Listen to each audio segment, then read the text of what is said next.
Hi, today we're talking with Sapna Cheryan, and I was hoping, Sapna, that you could tell us a little bit about yourself. What led you to study psychology? And when did you zero in on your focus on STEM and stereotyping? Yeah, hi, it's really nice to be here with you all today. I am a professor of psychology, specifically social psychology at the University of Washington. And I became interested in psychology pretty early, I would say, in high school. We actually we didn't have a psychology class, but we had a psychology club that was led by our math teacher, actually. He had also been a psychology major. And so I just found kind of some of the things he would tell us really fascinating. And I also was really interested in psychology because I had taken a lot of math and science classes in high school, and I really liked science and just the kind of logic and simplicity of scientific method. But at the same time, what I was like kind of interested in thinking about in my day-to-day lives had to do with diversity and especially racial and gender inequities. And so when I found out that social psychology, which I didn't discover until my junior year in college, but when I took social psychology and saw that you could study questions of diversity using science and the scientific method, I was like, oh, this is like a perfect blend of the way I like to think and what I'm kind of feel like I'm comfortable with, and then also the things that I really like, want to, the way I want to have an impact on the world and the things I really care about. So that's how I started in social psychology. So you co-founded UW's Debunking Stereotypes workshop, and I'm wondering if you could detail what some of the most pernicious stereotypes you encounter are. And I'd love to know if those arise in individuals even before the biases of others come into play. Yeah. So the stereotypes that I study with related to STEM have to do with student stereotypes of what it means to be in these fields. So, for example, what students think about when you say, "What is a computer scientist like?" or "What is a physicist like?" And American students have images that pop into their minds, as do probably a lot of non-students. And those images are often problematic because they represent a very narrow group of people, and a group of people that are not they're usually like white, sometimes Asian, but usually white men, usually um, people who grew up with a lot of privilege, who sometimes like dropped out of college and started startups and maybe aren't like socially the most skilled and drink energy drinks and like science fiction. And so it's this whole very narrow image of what it means to be a computer scientist and who can be successful at fields like that.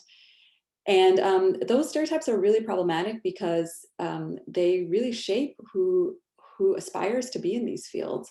And if you don't fit those stereotypes, it can be much harder for you to imagine yourself being in computer science, for example. And those stereotypes are all around us in the media, like in television shows like Big Bang Theory and Silicon Valley. And they're perpetuated by the people who we kind of lift up as the best or the most successful computer scientists in our society.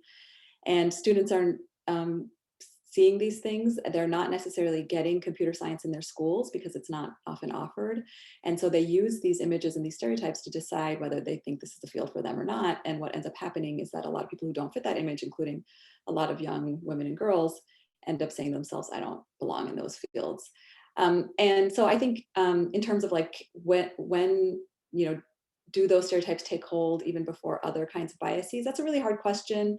I mean, I kind of see it as a societal bias that these stereotypes exist, that we portray computer science in this way. It doesn't have to be portrayed in this way. In fact, the first computer programmers were women, so it had a very different image.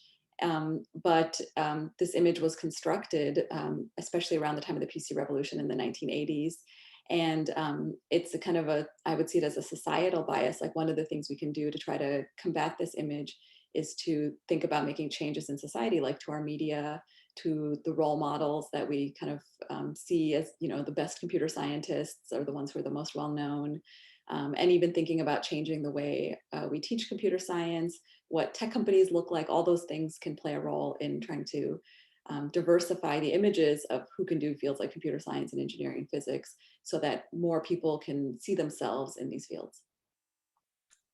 where and when does that disconnect, that pathway disconnect into STEM and computer science fields start to play a role in the lives of young women? Is it when they're in elementary school, high school? Is it later? And I'm asking in particular because I'm wondering about what interventions we might have.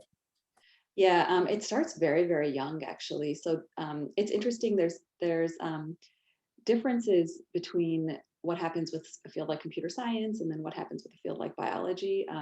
So in biology, girls are just as interested, if not more interested, in being in the life sciences and biology compared to their male peers, and that kind of stays constant even in as undergraduates. More degrees, undergraduate degrees in biology are earned by women than men. And so the drop off in those fields, because it does turn out in the life sciences that as you move further and further up, for example, if you stay in academia and you get into the professors, you start to see that change, and there are more men in as who are senior biology professors than women, and more men who win the kind of the most well-known awards in biology, et cetera. So you start to see that change, but later in fields like computer science, engineering, physics, it's actually very early, even as young as we can measure it, that girls are saying that they are less interested in computer science and physics and engineering than boys, and feel like they don't belong there as much. So I think they're getting these images. I mean, as they learn what computer science is, as elementary school students, they are also learning. It comes paired with these images of what it means to be a computer scientist. And I think about things like robots and space toys and things like that. Those are often marketed more to boys than girls, and parents are more likely to buy them for boys than they're for girls. And so the gendered nature of those fields ends up being paired quite early, I think, as soon as kids start to learn what those fields are. So interventions at a young age, trying to change, who gets to wear the robot t-shirts, for example, those kinds of things can make a big difference. And then I think also later on, I think it's not too late when you get to college. There's good examples of computer science departments changing their cultures to be more welcoming and inclusive, and then as a result, changing the percentage of women who end up graduating with degrees in those fields, even in some places eliminating disparities and having women be about half of the degrees earned in some departments. So it's not too late by the time you get to college, but those disparities start early. So trying to get them at all phases, all different ages, I think is really important. You identified a slight difference between, say, being a marine biologist and being a particle physicist in this. But one of the things that we notice at social science space is that there is a lot of female representation. And I'm just wondering, since we don't seem to see a similar disconnect in the social and behavioral sciences, why might that be? Yeah, I think it's very similar to what's happening between like the life sciences and computer science. So I think that the stereotypes about who does social and behavioral science is very different. So if you ask someone to imagine a psychologist or imagine a sociologist, or people are less likely to imagine like a Bill Gates, Mark Zuckerberg type. They are more likely to imagine women. There's also some research by Amanda Diekman in her lab on what the goals of these fields are, or what students perceive the goals of these fields to be. And in fields like social behavior sciences and life sciences, they're seen as helping fields, like you work with people and you kind of help the world. And computer science, engineering, physics are also helping fields. In fact, computer science probably can have it's a very significant, maybe even more significant impact than social behavioral sciences on the world and helping, because computer science pervades our lives in every domain. But students don't perceive these fields as helping fields, and sometimes they perceive them as the fields that do the opposite of helping. And that not only that image needs to change, so students need to learn that you can use these fields to help, but also we need to change the field so that we make sure that they aren't making the world worse. And then the students who really care about making changes in the world, positive impact, will be more likely to choose those fields. So I think that those are some of the factors that shape the differences in the fields. I think the other thing that I would say is what's happening in high schools really matters too. And if you take this kind of masculine image of computer science and you pair it with a lack of actual accurate information about computer science, then the image is going to dominate. And if we can get students to get a more accurate view of computer science, either because they have to take computer science classes that are taught well to both boys and girls, or if we can get them to be exposed to a different image of computer science, one that's realistic and one that feels inclusive and makes women and girls feel like they belong in that field, we can have an impact on changing those fields.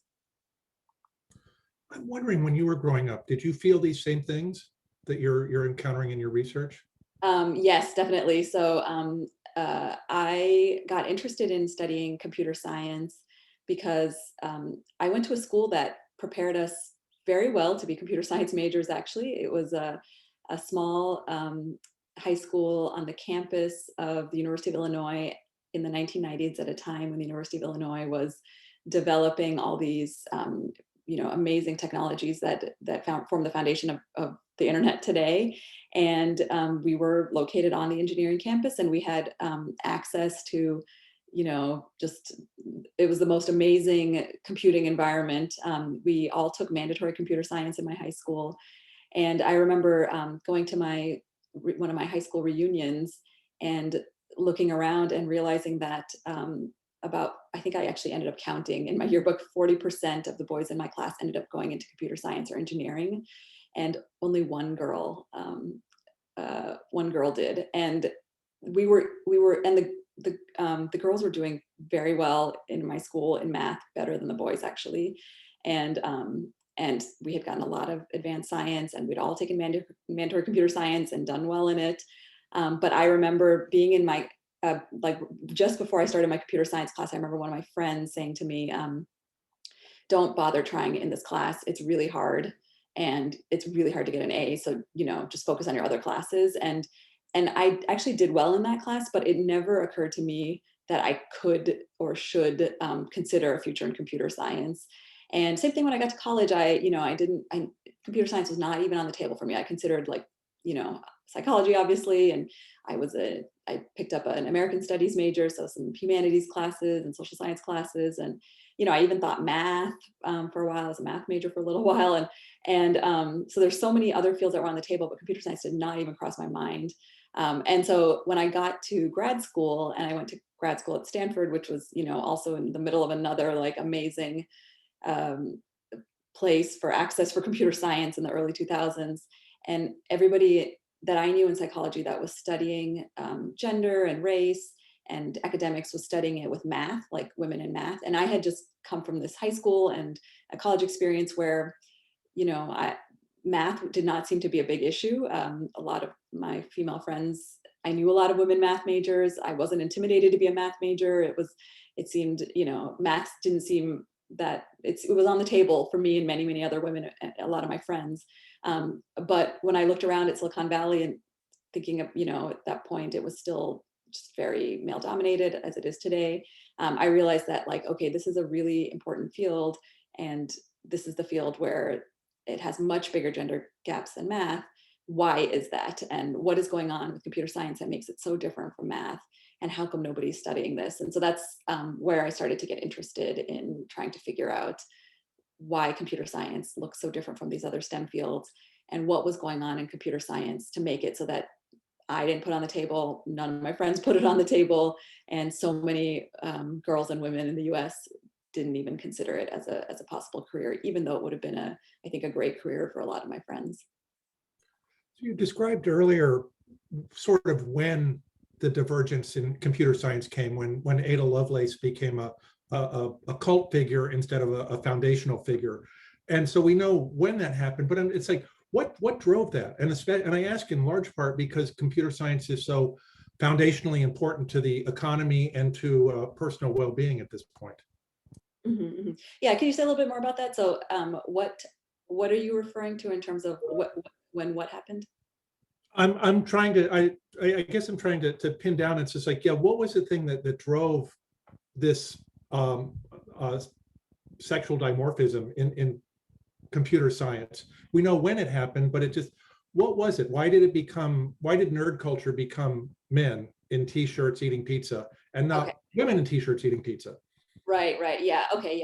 Yeah. This there's some good uh, like historical work on this, and there's I would point to a book called Gender Codes by it's edited by Tom Misa, and a lot of people write for it. But there's really interesting kind of like historical work where they go back and look at like job ads and what happened to job ads. So the first computer programmers were women, as we talked about, because it was seen as kind of an administrative task. Like computing was not seen as something that was intellectually challenging, and so it was given to kind of like the administrators, the people, the secretaries back then, and then people started realizing the power of computing, and there were some interesting things that happened where they started trying to try to use personality tests to determine who would be a good at different jobs, including computing. And and one of the things they started to say was people who are good at computing are people who really like puzzles and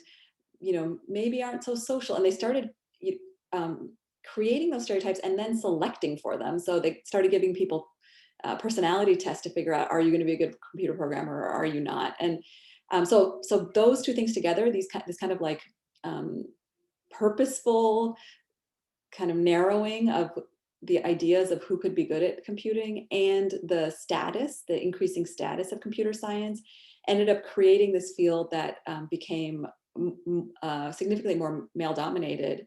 And of course, at that point, the salaries went up and it became a high status field. Um, and then I think, that was kind of still, I don't think it was widely distributed, that image of computer science. It was still kind of, just with the people who were hiring the computer programs and things. But then in the 1980s, it started becoming, the people who started making it as computer scientists, like, for example, Bill Gates. Bill Gates was interested in computing from a very young age, came from a very, privileged family and lived close to the University of Washington. And as a child would come to the University of Washington and actually get to use their computers, which, people back then didn't have computers in their house. So he had all this extremely early access. And so there were stories of that, of young white boys who had this unique access, like even, Steve Jobs, like growing up in California and getting to know, the CEO of HP and like all these things, and then getting this access to these technologies at a very young age. And they end up being the ones who develop the technologies in their garages and that become famous. And then that image in the 1980s starts taking hold, that to be a computer scientist, you have to be this like young and, kind of maybe socially awkward, and all that stuff starts becoming propagated through society through movies like Revenge of the Nerds and Real Genius, and it becomes kind of a cultural trope at that point. And that is around the time in the mid 80s that you see with the percentage of women getting degrees in computer science ends up at its peak, I think in 1984, around the mid 80s. I think it's around 35 or 37%. And then you start to see the percentage of women fall after that. And what's happening after that is the percentage of women is declining, even as women are entering college at higher rates. But even more than that, the percentage of men entering computer science is going way up. So that image in the 1980s and that knowledge of computer science being this high status field where you can, make a lot of money and all that, that starts to draw men in at higher, like really massive rates. And you see the percentage of women go down, you see the numbers of men going up, the number of women going slightly down. And that's where we still are today, where there's like a lot more men interested in entering the field and entering the field as freshmen, and then going on and starting these companies. And so that's kind of the pattern of what happened in the 80s. Being an impatient soul, I'd like to know what we can do for quick wins to change that trajectory, to get more women into these fields. Mm-hmm. Yeah, the way I see it is that this is really a culture problem, and it's the culture of our society that portrays computer science and physics and engineering in this way. And so recreating that image so that students, even from their youngest ages, don't associate computer science with kind of this young male, white male nerd, hoodie, all that, that whole image.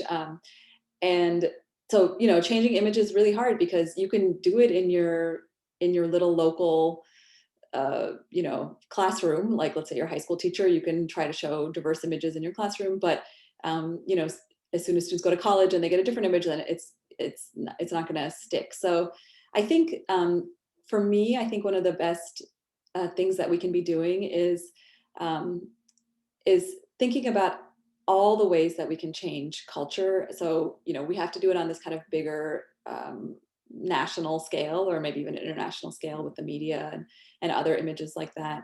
But we can also think about, you know, cleaning up our own cultures, so our own classrooms and departments, and then sending the women and the girls to the next place that has a good culture. So, you know, so one example is, you know, you can, if you're a high school teacher, you can clean up your classroom, meaning like show diverse computer scientists, maybe even talk about why computer science is imbalanced in gender, because you can't, um, students and children, adolescents, they are observant. They notice these things. Not talking about it is not protecting them. It's just not giving them the actual reasons. And so they'll make up their own reasons. And those reasons are usually not the reasons you want them to have. So addressing why these gaps exist and showing that these gaps are not because of some biological difference or some innate difference, but they're culturally constructed. And if we can show students that their presence in these fields is really important, and that they're needed, and that they can make a difference, that can really help. And then once you've gotten your environment cleaned up, you can set, you know, you can find out what are the college departments where they're doing things well, that they're graduating a higher percentage of women, that they have a culture where the women feel like they belong and feel welcome there. And you can recommend those places to your students. And then if you're, you know, in a college department and your students want to go to work in industry or go to grad school or whatever, you can find out what are the places that have addressed their cultures, and you can send the women there. And then eventually, I think if people start to see that they're losing a competitive advantage because people are not sending their best students to your department or to your college or whatever, hopefully that will create some change as well. But it really has to be culture change, usually top down. So leadership needs to be involved, and thinking both about recruiting girls and women in, and then once they get there, making sure that the culture is welcoming and fair enough that they'll also want to stay. We've used the word culture quite a few times, and when every time you said culture, I thought North America.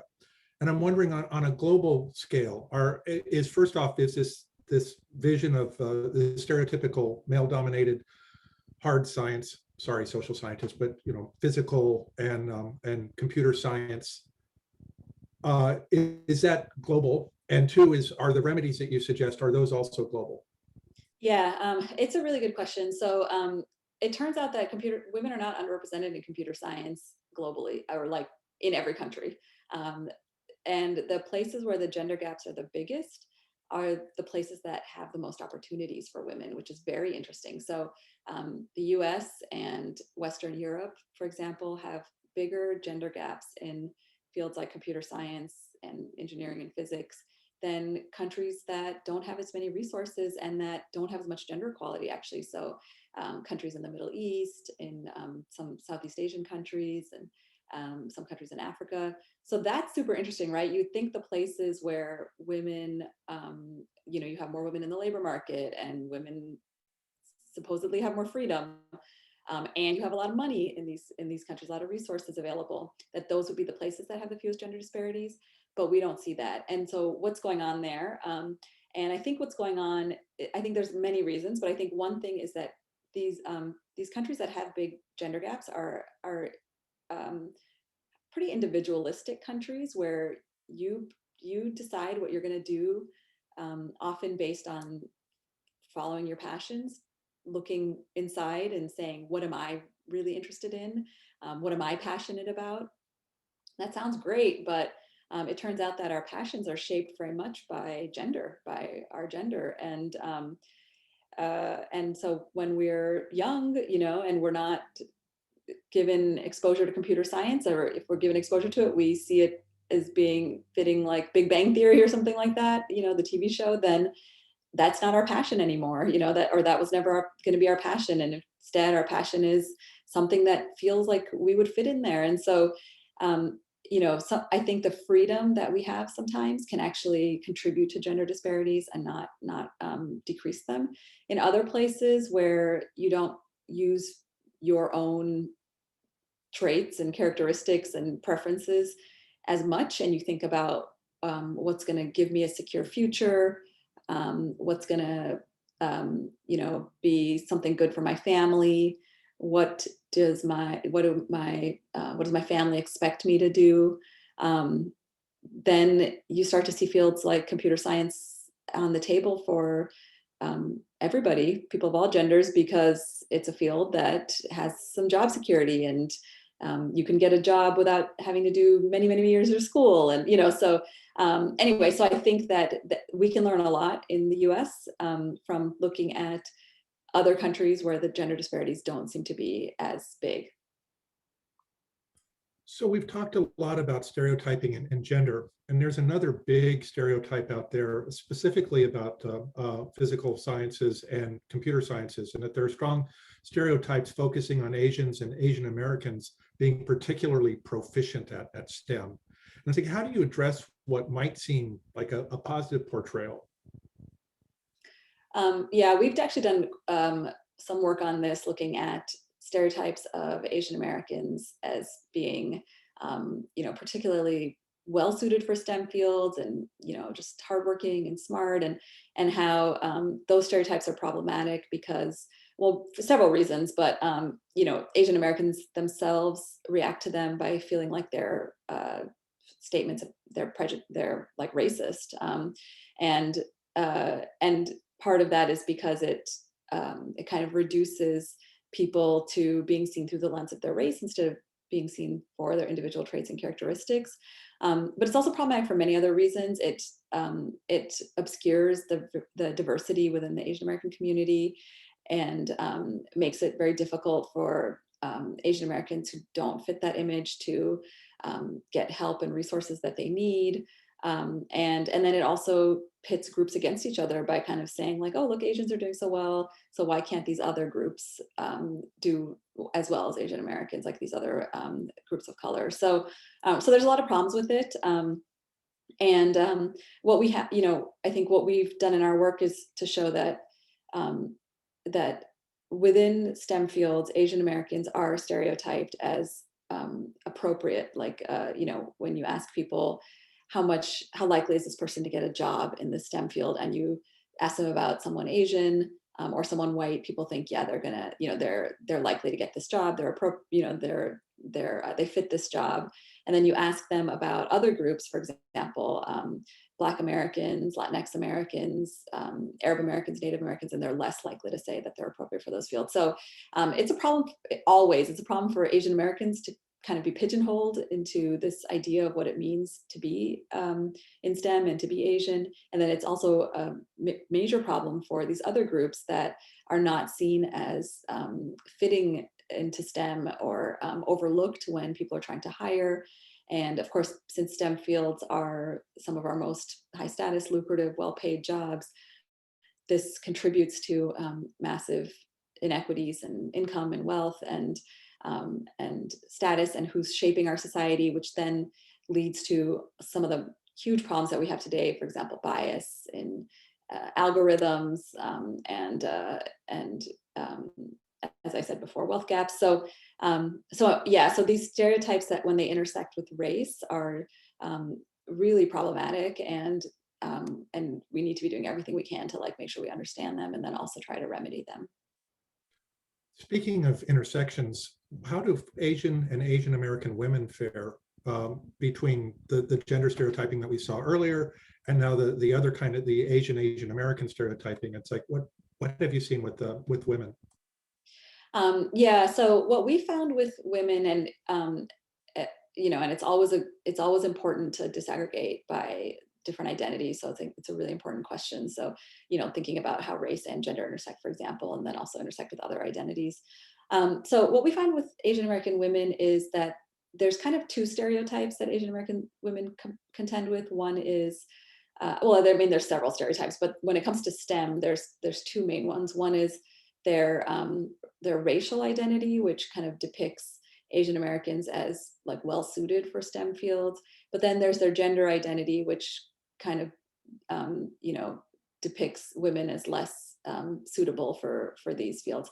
And when you ask about Asian women specifically, Americans in general will say Asian American women are more suited for STEM fields than other women from other racial and ethnic groups.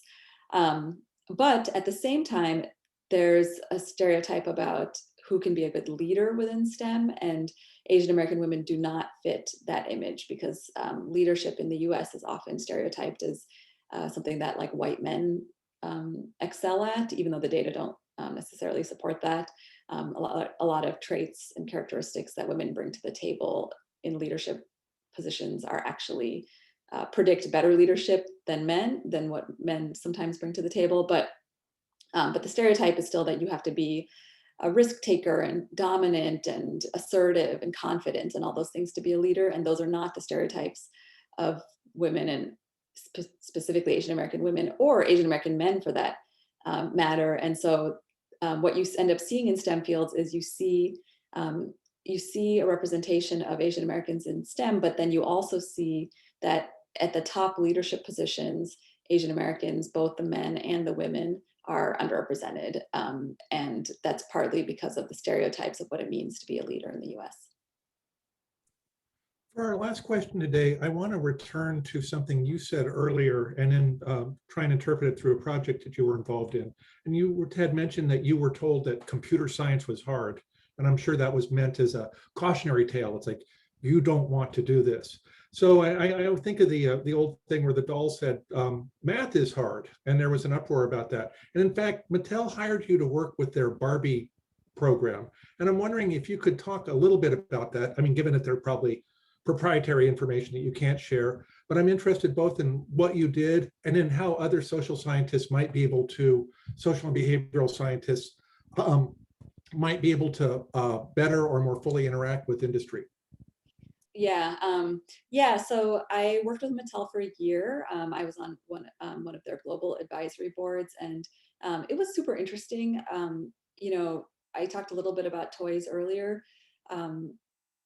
Barbie has a huge reach, not only in the US, but in globally. Like the brand recognition for Barbie is just almost 100%, like almost 100% of people know Barbie.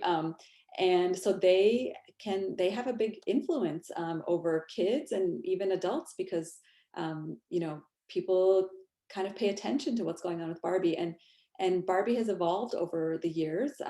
Barbie's become a lot more racially diverse. She's become a lot more diverse in the way her body looks.